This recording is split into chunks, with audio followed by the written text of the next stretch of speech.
મહારાષ્ટ્રના ભંડારામાં સેના હથિયાર બનાવતી ફેક્ટરીમાં શુક્રવારે સવારે વિસ્ફોટ થયો હતો. આ દુર્ઘટનામાં 5 લોકોના મોત થયા છે. વિસ્ફોટનું કારણ હજુ સુધી જાણવા મળ્યું નથી. વિસ્ફોટનો અવાજ 5 કિલોમીટર દૂર સુધી સંભળાયો હતો. આકાશમાં ઉડતો ધુમાડો પણ ઘણા કિલોમીટર દેખાતો હતો. આ અંગે વિવિધ નિવેદનો સામે આવી રહ્યા છે. મહારાષ્ટ્રના મુખ્યમંત્રી દેવેન્દ્ર ફડણવીસે અકસ્માતમાં એક વ્યક્તિના મોતની પુષ્ટિ કરી છે. પોલીસે જણાવ્યું કે એક વ્યક્તિનું મોત થયું છે અને 10ની શોધ ચાલુ છે. ફેક્ટરીમાં એક એમ્બ્યુલન્સ અને ફાયર બ્રિગેડની ગાડી હાજર છે. ભંડારાના કલેક્ટર સંજય કોર્ટેએ જણાવ્યું કે વિસ્ફોટ સવારે 10:30 વાગ્યાની આસપાસ થયો હતો. બ્લાસ્ટને કારણે છત તૂટી પડી છે, જેને જેસીબીની મદદથી હટાવાય છે. તેની નીચે 12 લોકો દટાયા હોવાની શક્યતા છે. 2 લોકોને બહાર કાઢ્યા છે. ડિફેન્સ પીઆરઓના જણાવ્યા અનુસાર બચાવ કામગીરી ચાલુ છે. સત્તાવાર સૂત્રોના જણાવ્યા અનુસાર જવાહરનગર વિસ્તારમાં આવેલી ફેક્ટરીના એલટીપી વિભાગમાં વિસ્ફોટ થયો હતો. ગુજરાતના ચીફ સેક્રેટરી તરીકે પંકજ જોશીની નિમણૂક કરવામાં આવી છે. વર્તમાન ચીફ સેક્રેટરી રાજકુમાર 31 જાન્યુઆરીએ નિવૃત્ત થયા બાદ પંકજ જોશી ચાર્જ લેશે. રાજ્યના મુખ્યમંત્રી કાર્યાલયમાં કાર્યરત પંકજ જોશી 31મી જાન્યુઆરીથી ચીફ સેક્રેટરી તરીકે ચાર્જ સંભાળશે. અગાઉ તેઓ municipal commissioner, secretary, principal secretary સહિતની પોસ્ટ પર રહી ચૂક્યા છે. ચીફ સેક્રેટરી રાજકુમાર જાન્યુઆરીના અંતમાં નિવૃત્ત થશે. આઈએએસ અધિકારી પંકજ જોશી કે જેઓ હાલ મુખ્યમંત્રી કાર્યાલયમાં કાર્યરત છે અને હવે ચીફ સેક્રેટરી તરીકે નિમણૂક કરાઈ છે. પંકજ જોશીએ સિવિલ એન્જિનિયરિંગમાં બીટેકની પદવી મેળવી છે. આઈઆઈટી નવી દિલ્હીમાં એમટેક અને સંરક્ષણ તથા વ્યૂહાત્મક અભ્યાસમાં એમફિલ સાથે તેઓ ઉત્તીર્ણ થયા છે. બાદમાં ગુજરાત સરકારના વરિષ્ઠ આઈએએસ અધિકારી તરીકે તેઓ કાર્યરત છે. ખંભાતના સોખડા સ્થિત જીઆઈડીસી વિસ્તારમાં આવેલી ફેક્ટરીમાં એન્ટી ટેરરિસ્ટ સ્કોડની ટીમે ગુરુવાર સવારે દરોડા પાડ્યા હતા. સ્કોડના 60થી વધુ અધિકારીએ સર્ચ ઓપરેશન હાથ ધરીને ₹100 કરોડથી વધુનો નશાયુક્ત પાવડર કબજે કર્યો હતો. એટીએસની ટીમ ફેક્ટરીના સંચાલક સહિત કુલ 6 લોકોની ધરપકડ કરી તમામને અમદાવાદ લઈ ગઈ છે, જ્યાં તેમની પૂછપરછ ચાલુ છે. સમગ્ર મામલે એટીએસ તપાસમાં વધુ ખુલાસા થવાની શક્યતા છે. ગુજરાતના નાના શહેરો અને જિલ્લાઓના ગામમાં આવેલી ફેક્ટરીઓને ભાડે રાખીને ડ્રગ્સ બનાવવામાં આવતું હોય છે, ત્યારે વધુ એક ડ્રગ્સ બનાવવાની ફેક્ટરી ગુજરાત એટીએસ દ્વારા ઝડપી પાડવામાં આવી છે. આણંદના ખંભાત નજીકથી અલ્પ્રાઝોલમ દવા બનાવવા માટે ઉપયોગ થતા ડ્રગ્સનો જથ્થો ઝડપી પાડ્યો છે. એટીએસે જ્યારે તપાસ કરી ત્યારે ઊંઘની દવા અલ્પ્રાઝોલમ બનાવવા માટે જે ડ્રગનો ઉપયોગ થતો હતો તે મળી આવ્યું છે.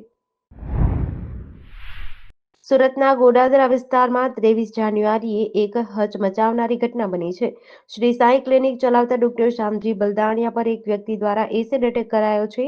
ગુરુવારે રાત્રે 7:45 વાગ્યાની આસપાસ એક વ્યક્તિ કેરબો લઈને ડોક્ટરના ક્લિનિકમાં ઘૂસ્યો અને સલ્ફ્યુરિક એસિડ વડે ડોક્ટર પર હુમલો કર્યો.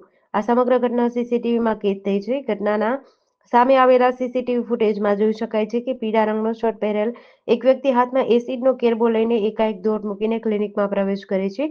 શખ્સે ગણતરીની સેકન્ડોમાં ડોક્ટર પર એસિડ ફેંક્યું. આ હુમલા બાદ ડોક્ટર બલદાણિયા આ શખ્સ સાથે ઝપાઝપી કરતા જોવા મળે છે અને તે શખ્સને ધક્કો મારીને ક્લિનિકની બહાર કાઢી મૂકે છે. ત્યારબાદ ડોક્ટર ગંભીર રીતે દાઝી ગયા બાદ નજીકના મેડિકલ સ્ટોર સુધી દોડી જાય છે. રાજ્યમાં છેલ્લા અઠવાડિયા દરમિયાન ઠંડીમાં થોડી રાહત મળ્યા બાદ આજથી ફરી ઉત્તર અને ઉત્તર-પૂર્વ તરફથી પવનો ફૂંકાતા ઠંડીનું પ્રમાણ વધી ગયું છે. ઉત્તર અને મધ્ય ગુજરાતમાં સવારથી 10થી 15 કિમીની ઝડપે પવન ફૂંકાતા મિની વાવાઝોડા જેવી પરિસ્થિતિ જોવા મળી હતી. તેજ પવનના કારણે અમદાવાદ સહિતના શહેરોમાં ટુ વ્હીલર પર નીકળેલા લોકો મુશ્કેલીમાં જોવા મળ્યા હતા. ઠંડા પવનની સાથે રાજ્યમાં આજથી ઠંડીનું જોર વધ્યું છે. હાલ ગુજરાતમાં બેવડી ઋતુનો અનુભવ થઈ રહ્યો છે. વહેલી સવારે અને મોડી રાત્રે ઠંડી અનુભવાય છે તો બપોરે ગરમી અનુભવાય છે. જેનું મુખ્ય કારણ એ છે કે ગુજરાતની આસપાસ બે સિસ્ટમ સક્રિય છે, જેમાં રાજસ્થાન પર એક સાયક્લોનિક સર્ક્યુલેશન સક્રિય હતું, જેને કારણે પવનની દિશા બદલાઈને ઉત્તર તથા ઉત્તર-પૂર્વની થઈ હતી. તેથી ઠંડીનું જોર સાંજે અને સવારે વર્તાઈ રહ્યું છે. પ્રયાગરાજમાં હાલ મહાકુંભ મેળો ચાલુ છે. દેશ-વિદેશમાંથી અને ગુજરાતમાંથી મોટી સંખ્યામાં ભક્તો મહાકુંભ મેળામાં સ્નાન માટે જાય છે. ત્યારે ગુજરાત ટુરિઝમ અને એસટી વિભાગ દ્વારા કુંભ મેળા માટે ખાસ બસો દોડાવવાનું આયોજન કર્યું છે. બંને વિભાગોએ મળી કુંભ મેળા માટે ખાસ પેકેજ તૈયાર કર્યું છે. ₹8,100માં 3 દિવસ અને 4 રાત્રિના પ્રવાસ કરાવશે. સોમવારથી દરરોજ અમદાવાદના રાણીપથી પ્રયાગરાજ જવા વોલ્વો બસ ઉપડશે. પ્રયાગરાજમાં ચાલી રહેલા કુંભ મેળામાં જવા માટે ગુજરાતથી ફ્લાઇટ અને ટ્રેન ચાલુ છે. મુસાફરોના ઘસારાને જોતા એરલાઇન્સ દ્વારા ખાસ ફ્લાઇટ પણ ઓપરેટ કરવામાં આવી રહી છે. હવે ગુજરાત એસટી દ્વારા કુંભ મેળા માટે વોલ્વો બસ દોડાવવાનો નિર્ણય કર્યો છે, જેના માટે ગુજરાત ટુરિઝમ વિભાગ સાથે મળી પેકેજ તૈયાર કર્યું હતું. ગુજરાત ટુરિઝમ અને જીએસઆરટીસી દ્વારા કુંભ મેળા માટે જે ખાસ પેકેજ તૈયાર કરાયું છે, તેમાં યાત્રિકને ₹8,100 3 દિવસ અને 4 રાત્રિનો પ્રવાસ કરાવાશે. યુએસ ફેડરલ કોર્ટે ગુરુવારે રાષ્ટ્રપતિ ડોનાલ્ડ ટ્રમ્પના જન્મજાત નાગરિકતા અધિકારોને સમાપ્ત કરવાના નિર્ણયને 14 દિવસ માટે અટકાવી દીધો છે. ફેડરલ કોર્ટના જજ જ્હોન કોનોરે આ નિર્ણય વોશિંગ્ટન, એરિઝોના, ઇલિનોઇસ અને ઓરેગોન રાજ્યોની અરજી પર આપ્યો હતો. સીએનએન અનુસાર ચર્ચા દરમિયાન ન્યાયાધીશ જ્હોન કોનોર ન્યાય વિભાગના વકીલને અટકાવતા પૂછ્યું, આ આદેશને બંધારણીય કેવી રીતે ગણી શકાય? તે દિમાગને અકળાવનારું છે. આ સ્પષ્ટપણે ગેરબંધારણીય આદેશ છે. ન્યાયાધીશ કોનોરે કહ્યું, તેઓ 40 વર્ષથી વધુ સમયથી બેન્ચ પર છે, પરંતુ તેમને એવો કોઈ અન્ય કેસ યાદ નથી કે જેમાં આ કેસ આટલો સ્પષ્ટ ગેરબંધારણીય હોય. કેસની આગામી સુનાવણી 5 ફેબ્રુઆરીએ થશે. જણાવી દઈએ કે 20 જાન્યુઆરીએ તેમના શપથ ગ્રહણના દિવસે ટ્રમ્પે જન્મ અધિકાર નાગરિકતા પર પ્રતિબંધ લગાવતા એક કાર્યકારી આદેશ પર હસ્તાક્ષર કર્યા હતા, જેના કારણે દર વર્ષે 1.5 લાખ નવજાત શિશુઓની નાગરિકતા જોખમમાં છે. આ આદેશનો અમલ કરવા માટે 30 દિવસ એટલે કે 19 ફેબ્રુઆરી સુધીનો સમય આપવામાં આવ્યો છે. જૂનાગઢના પ્રસિદ્ધ ગિરનાર પર્વત પર શિયાળાની મોસમમાં ભારે પવન ફૂંકાવાના કારણે સતત બીજા દિવસે પણ રોપવે સેવા બંધ રાખવામાં આવી છે. યાત્રિકોની સલામતી અને સુરક્ષાને ધ્યાનમાં રાખીને સંચાલકો દ્વારા આ નિર્ણય લેવાયો છે. પર્વત પર અચાનક વાતાવરણમાં આવેલા પલટા અને પવનની ગતિમાં થયેલા વધારાને કારણે રોપવેના સંચાલન પર પણ નોંધપાત્ર અસર પડી છે. ખાસ કરીને રોપવેની સુવિધા શરૂ થયા બાદ મા અંબાના દર્શન માટે આવતા ભાવિકોની સંખ્યા વધી છે.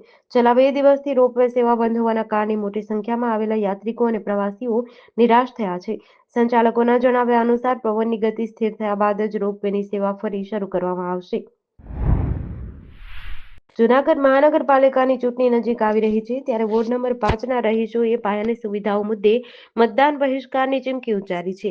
ઝાંઝરડા રોડ ઉપર આવેલા અક્ષર ટાઉનશીપ અને વિનાયક રેસિડેન્સીના રહીશો છેલ્લા 1 મહિનાથી રસ્તા અને ગટરની સમસ્યાથી પીડાઈ રહ્યા છે.